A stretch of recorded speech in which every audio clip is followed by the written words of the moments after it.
Have you ever felt you've been delivering everything, working hard, doing everything right, but somehow your colleagues, your peers are moving ahead of you? Well, the trick here might not be just the technical skills. It could be you are not observing how to behave in in a certain environment.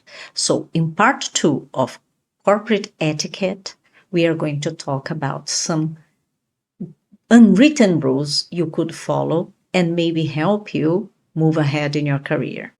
Hi, everyone. I'm Maggie, and I've been helping people around the world to not only to improve English, but also improve their communication and career growth. The way you behave professionally in everyday business situations.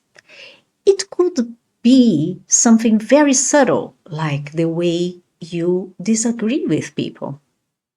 Now, it is okay to disagree, but the way you disagree is going to convey what kind of professional you are. So if you just come out and say, I disagree, I think that's wrong, you could be perceived as abrupt, abrasive, a person who is difficult to work with and communicate.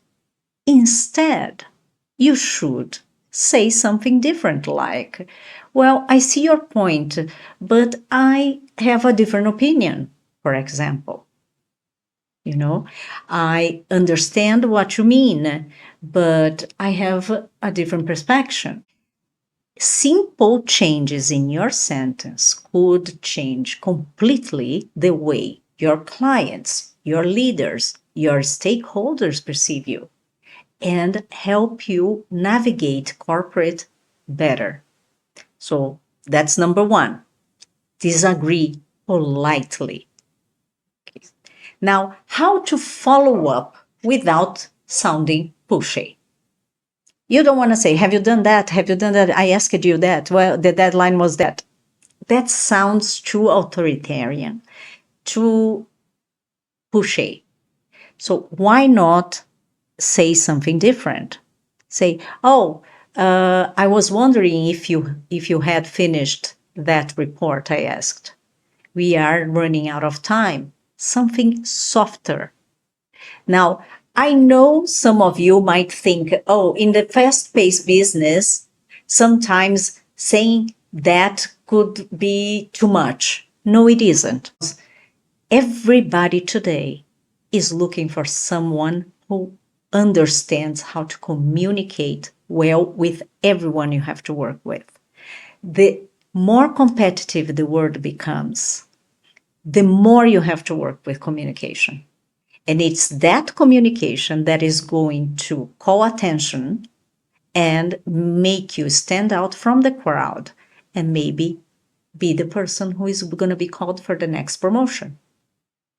Now, interrupting is fine. You are in a meeting, you can interrupt, but don't say, no, that's not right. Just say something more polite, like, may I say something? Could I just butt in? It doesn't cost you anything, it's fraction of a second. But the gain you get is way better. You are going to be perceived as somebody in control, somebody confident, and a person who knows how to disagree and interrupt in a kind and polite manner. Now, next, receiving feedback. Nobody wants to hear criticism, but this is part of the game. You are going to have constructive feedback, or even if your manager doesn't give you feedback in the appropriate manner, you should receive it politely. So you might disagree with the feedback, but just say, okay, so thank you very much for the feedback. I'm going to think about it and reflect upon it. Just say you are listening. The moment you start defending yourself, it's going to show that you are closed for improvements. And the first observation this manager is going to have is like, okay, this person doesn't like to hear constructive feedback, so it's not ready for any improvement. We all have to improve, so listen to it. You could say, I appreciate you pointing that out. If you don't understand, you say, oh, could you give me another example so that I could understand that better? Right? It is part of the game. We are not perfect. We are always going to have to improve something, act accordingly. Tone. Tone is very important. Don't be snarky. I know that inside you are dying to be snarky and you are dying to say something really, really hurtful to people. But please resist that urge. Resist it. It's your career. No matter how bad your colleague is, the moment you are snarky, people are going to remember your comment, not your colleague's attitude. So don't do that. That's suicide. Just remember the tone. Always up. Can you help me with that? Oh, I'm sorry. I'm busy right now. Do you think we could talk in 30 minutes? It is very important to use the tone, even with people we don't like. Remember that. You work for a company, you work with people. You are not making friends there. You have to work with them.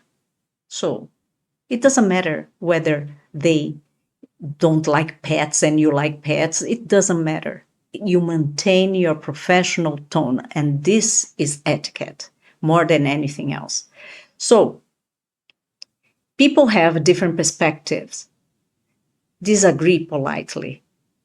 Fight the urge to be snarky and revengeful. Interrupt politely. Receive feedback respectfully.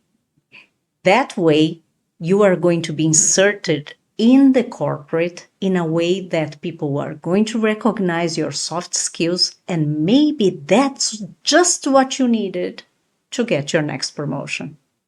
So tell me, what do you think that those lines, those etiquettes are important in your company? Tell me in the comments if you think they are useless or if that's not necessary, as long as you deliver whatever you have to deliver. Tell me in the comments and I'll give you my comments back. If you like this video, click that button, subscribe for more content. Thank you very much for watching.